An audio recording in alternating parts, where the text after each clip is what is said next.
Eh bien salut tout le monde, c'est Flo, j'espère que vous avez la forme. Alors on va parler boîtier PC aujourd'hui, on va présenter pas mal de nouveautés de 2018, donc pas mal de beaux boîtiers qui ont été annoncés, quelques-uns sont sortis qu'on va présenter en vidéo, un peu plus tard je referai un point sur les nouveaux boîtiers qui sont sortis. Donc plein de belles nouveautés, on va voir les prix du moins cher au plus cher, allez on va voir ça ensemble, c'est parti!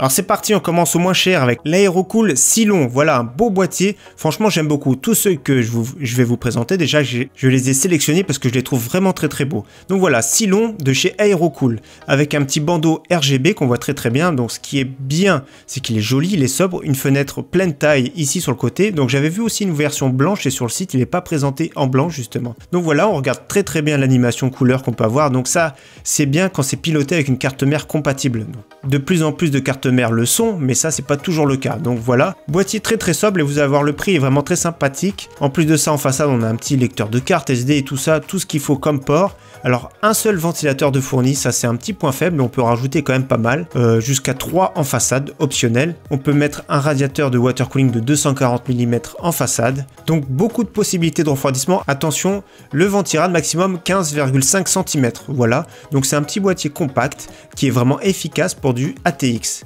Donc le prix le moins cher actuellement, je dis bien actuellement que j'ai vu, c'est sur Grosbill, donc 42,90 €. La plupart du temps on retrouve en dessous 50 €, donc un boîtier vraiment sympathique, sobre et vraiment plutôt joli. Donc franchement, déjà pour commencer, c'est un très beau boîtier. On passe au suivant avec le Antec DF500 RGB. La cible vraiment c'est le Cooler Master Box Lite RGB, donc c'est vraiment son concurrent, même le prix est plus ou moins calqué. Donc 3 ventilateurs en façade, RGB donc toujours pareil, piloté avec une carte mère compatible, et vraiment je trouve qu'il est vraiment sobre et vraiment pas mal. Je préfère quand même, j'ai une préférence pour le Cooler Master, mais franchement déjà c'est le même gabarit, tout ça. Et je trouve qu'il est vraiment pas mal du tout celui-ci, donc c'est un concurrent. Antec, qui est une marque quand même qui date depuis des années, qui font des très bons boîtiers de qualité. Ici c'est plus pour viser vraiment les gamers, mais ils font des boîtiers quand même qui sont beaucoup plus jolis. Vous avez vu, on peut mettre tout ça, RGB, etc.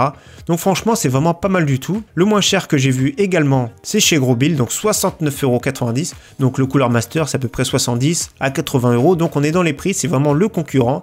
Donc pas mal du tout, je mets tous les liens en description pour ceux qui veulent. Donc c'est sûr que les prix vont évoluer au fur et à mesure des mois, mais franchement c'est vraiment pas mal du tout déjà pour ce type de boîtier. Vous allez voir qu'on va avoir des pas mal et même du très haut de gamme. On passe maintenant au Deepcool Aircase RGB, donc un boîtier pareil sympathique. Alors la particularité toujours pareil, hein, c'est du cache alimentation complet, c'est de la fenêtre transparente soit en plexiglas pour l'entrée de gamme ou alors du verre trempé pour ce type de gamme. Donc voilà le petit bandeau ici qu'on voit très bien, un petit bandeau tout en bas RGB, toujours pareil, c'est pilotable avec une carte mère compatible, mais franchement c'est un boîtier qui est quand même un petit peu plus sobre, avec une meilleure finition, donc beaucoup de possibilités de refroidissement, c'est pareil. Regardez, n'hésitez pas d'ailleurs à checker sur les sites de constructeurs directement. Donc franchement il y a pas mal de possibilités et franchement je trouve que c'est un très bon boîtier. Et on va découvrir le prix maintenant, moins de 70 €, pareil, 69,99 € chez Amazon. C'est une option qui est vraiment pas trop mal je trouve. Je sais pas ce que vous en pensez, moi je le trouve vraiment sobre et pas trop mal. Ça fait pas trop kéké, ça fait vraiment très discret, vous avez vu le petit liseré sur le côté, donc c'est vraiment pas mal du tout. On passe maintenant au Sharkoon TG5, un boîtier très carré, beaucoup plus sobre, mais pareil ça reste un concurrent du Cooler Master Box Lite RGB, donc un gros concurrent pareil, avec un bon refroidissement, 3-12 cm en façade, 1 à l'arrière, avec des formes vraiment très carrées, des possibilités de refroidissement qui est vraiment très bien. Avec ce type de boîtier en général on est sûr d'avoir un très bon refroidissement. Pas forcément excellent parce que ça dépend aussi de l'aération sur les côtés, mais on est sûr d'avoir déjà un très bon refroidissement. Après c'est sûr, le bruit je sais pas, lisez bien des tests parce que chacun a son besoin spécifique. Il y en a qui veulent vraiment du gros refroidissement, il y en a qui veulent plus de silence, il y en a qui cherchent plus le compromis, donc lisez bien les tests suivant ce que vous recherchez vous. Donc le prix actuellement, donc dans les 75 €, pareil ici chez Amazon. Donc il y a 3 versions qui existent. Version bleue, version rouge, version verte et version blanche. Mais par contre la blanche c'est sûr qu'elle est pas trop chère, 52 €. Mais les frais de port j'ai vu que c'était une vingtaine d'euros. Donc à peu près 75 € pour ce type de boîtier. Alors maintenant on passe à l'Aerocool P7 version C0. Donc il y a une version C1 qui existe qui est beaucoup plus grande. Ici la version C0 qui est déjà un boîtier de type ATX. Donc tout ce que je vous présente c'est ATX. Donc il est très joli le petit liseré là, j'ai trouvé ça sympathique. Donc pareil 10 couleurs différentes à sélectionner. Donc c'est un petit liseré sympathique avec un bon refroidissement, de bonnes possibilités de refroidissement et d'intégration de water cooling. Donc franchement pas trop mal du tout. Le look, moi personnellement je trouve sans plus, je l'achèterai pas pour moi, mais je trouve qu'il est quand même pas mal et peut-être qu'il peut plaire à pas mal de monde. Donc le prix maintenant, on le retrouve pareil à moins de 80 € ici chez Rue du Commerce. Donc pareil je mettrai le lien le lien en description. Donc franchement, c'est déjà aussi un très bon boîtier milieu de gamme. On passe maintenant au Bitfenix Enzo. Alors celui-ci, j'aime beaucoup. Disponible en noir et en blanc.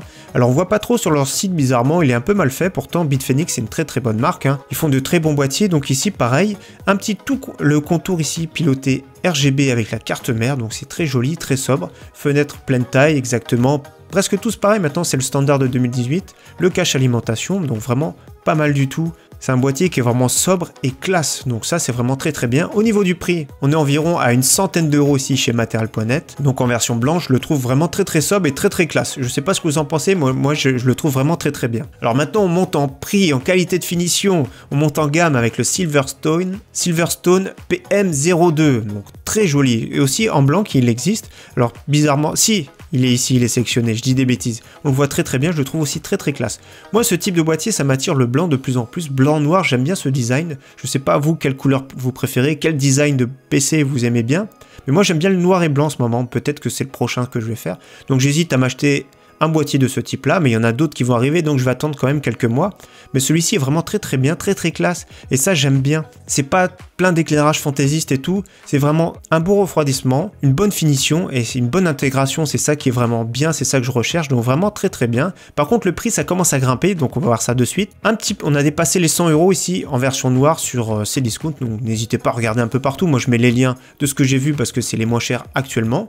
Donc n'hésitez pas à checker. Et voilà, franchement, moi j'aime beaucoup ce type de boîtier. Alors maintenant, on monte en gamme et en prix avec le Corsair Obsidian 500D. Alors le 1000D a été annoncé qui est beaucoup plus gros. Il n'est pas encore disponible. Le 500D est disponible. Donc là, on a franchement un boîtier tout en aluminium, 2 portes vitrées ici en verre trempé. Donc c'est du boîtier qui est très fragile, mais c'est vraiment très classe, c'est très beau, belle finition, l'aluminium courbé. Franchement, c'est du top niveau, mais c'est vraiment très cher. Là, on commence à monter dans le haut de gamme de chez Corsair. Alors Corsair qui font d'excellents boîtiers, hein. Ici, on a une version ATX. C'est sûr que la version 1000D sera beaucoup plus chère, mais là, ça va être vraiment pour les configurations presque serveur, avec des cartes mères hors normes. Mais ici, franchement, pour moi, ça suffit. Il est vraiment déjà assez grand. Vous avez vu, 50 cm à peu près sur 50 cm. C'est vraiment très grand. Il accueille une bonne configuration, que ce soit au niveau des water cooling, tout ça, ça va être très confortable. La taille du ventirad aussi, ça va être vraiment très confortable. On va pouvoir pas trop s'inquiéter de la taille. Mais c'est vrai que Corsair, ils font des très bonnes périphériques, de très bons matos, mais c'est vraiment assez cher. Et donc le prix, comme je vous ai dit, c'est assez cher. Environ 150 € ici chez hardware.fr. Donc c'est sûr, au fur et à mesure, ça c'est des nouveautés. Les prix peuvent baisser d'ici quelques mois ou alors les trouver un peu partout. Mais ici actuellement c'est le moins cher chez hardware.fr. Et on finit avec un boîtier Fantex. Alors ici j'ai pas trouvé sur le site du constructeur, mais bizarrement je l'ai trouvé à l'avant. Donc Fantex, celui-ci est très connu ce design, mais c'est une version spéciale qui s'appelle Flow Edition. Donc Flow, ça tombe bien, c'est moi. Mais voilà, je mettrai pas 300 € dans un boîtier, ça fait énorme. Il est en aluminium, verre trempé. Franchement c'est là du top qualité. Je crois que la place pour les ventirades c'est vraiment énorme. Quand on voit la largeur, c'est quand même assez impressionnant. On peut caser des gros ventirades, je pense, pas de problème. Il est vraiment très joli, très sobre. Le refroidissement a été amélioré en plus. Donc vraiment, c'est de la top qualité. Mais franchement, qui peut mettre 300 € dans un boîtier? Pas grand monde. 300 €, c'est presque le prix d'un Core i7 8700 ou alors d'une carte graphique milieu de gamme.